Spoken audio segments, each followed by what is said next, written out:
Play was quite a success. Black tested here. And here again white played slack.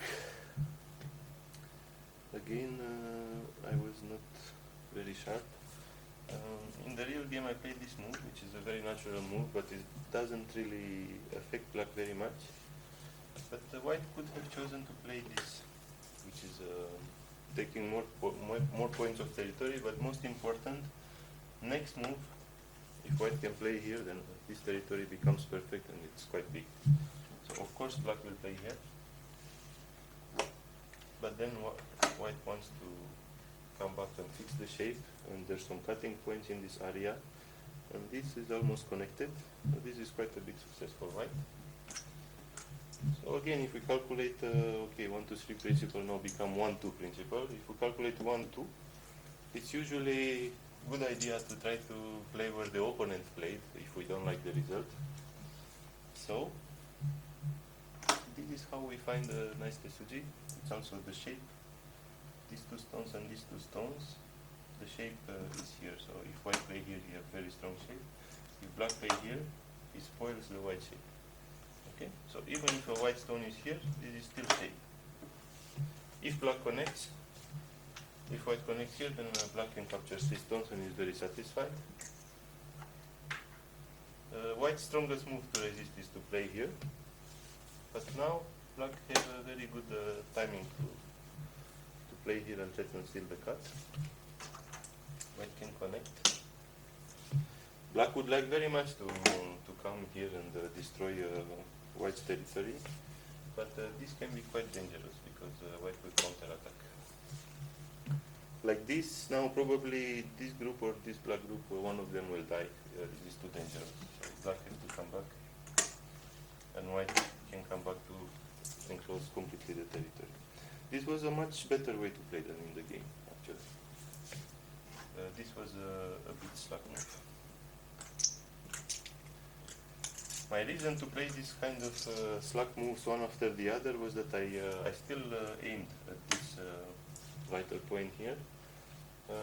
This black is sente, but still we notice that this shape, if black wants to connect those stones, the only safe move to connect is to play like this, which makes very bad shape, and still all this group is under attack.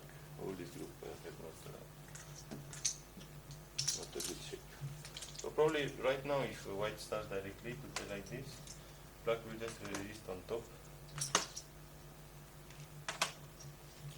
And even if these two stones will be captured, these two stones also they become really weak, and black can expect a lot of things here.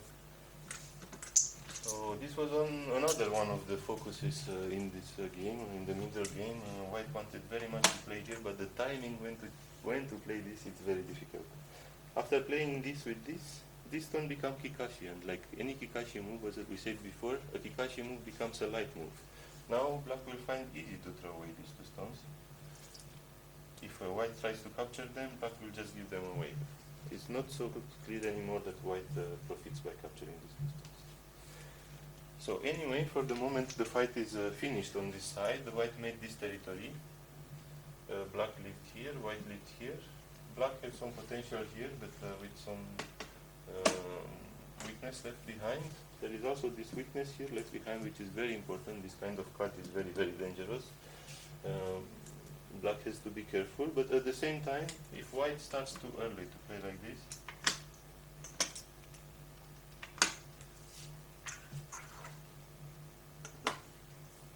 this black is much stronger than it looks. It can atari in the center in the corner to make eyes quickly.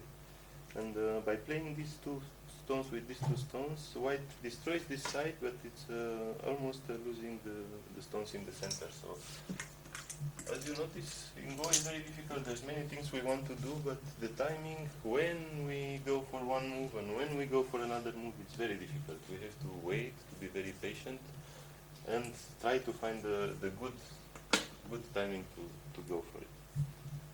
Okay. With this move, black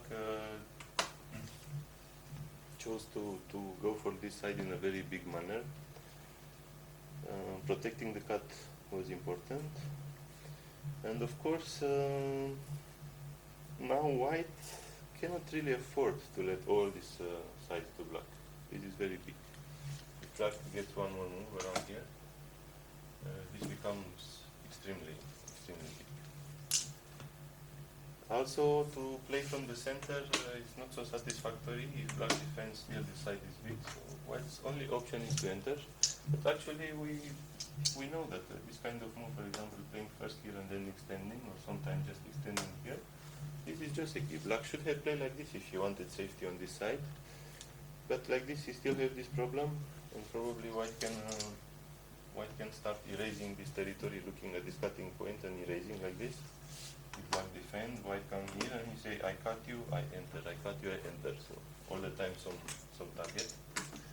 So we see that with this kind of normal moves, we probably cannot expect a very good result. It's why each game has its own particularity, because now it's this cutting point here. Even if the connection is very strange between these two stones, black is trying to go for like a really special strategy to enclose all this upper side. Okay, so white's job now is to enter, of course. Black wants too much, white enters. And here I was very curious what black would play.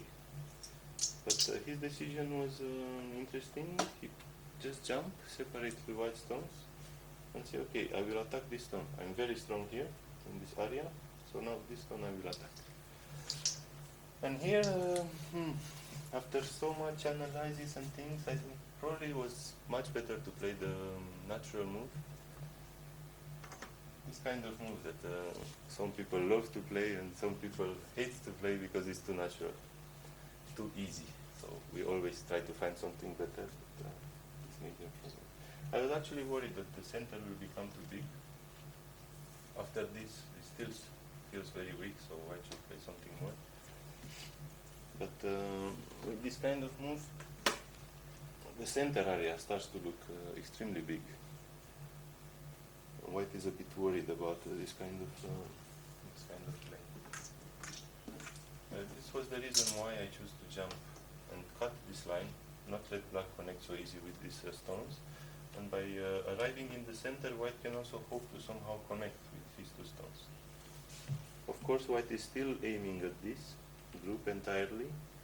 If he can escape later with these two stones here, this group is in danger. Of course, black is very aware of this, so he will also try not to make this happen. And all this game is about is that how to deal with this center shape. Will white die or will white kill this black? Okay. Black played again a very severe move.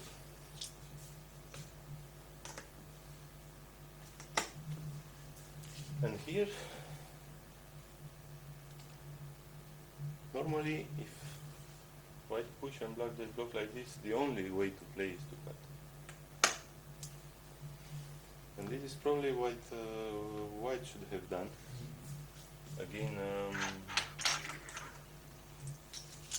a little bit, my judgment in this game was not lacking fighting spirit, but I was really worried all the time about this center becoming too big. I was worried that if black played like this,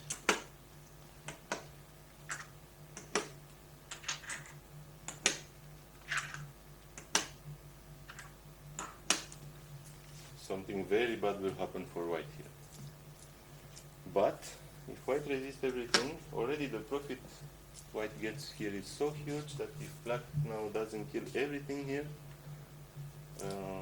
black is in danger of losing the game without any hope to come back in territory. But at the same time, black is not really in a position when he likes this kind of, this kind of shape now. Black would not like to kill this. It's almost impossible to kill this kind of stones. So to be forced to try to kill them and to read so much in like a short game, it's really painful for black. So absolutely white should have played like this and wait to see what happens. This we say in among professionals, just play for the kill, but waiting to die. Waiting to die, but how? How will you kill me? just out of curiosity, okay, I play like this, I take huge profit in advance, and I'm very curious, how will you kill me? If you cannot kill me in a good way,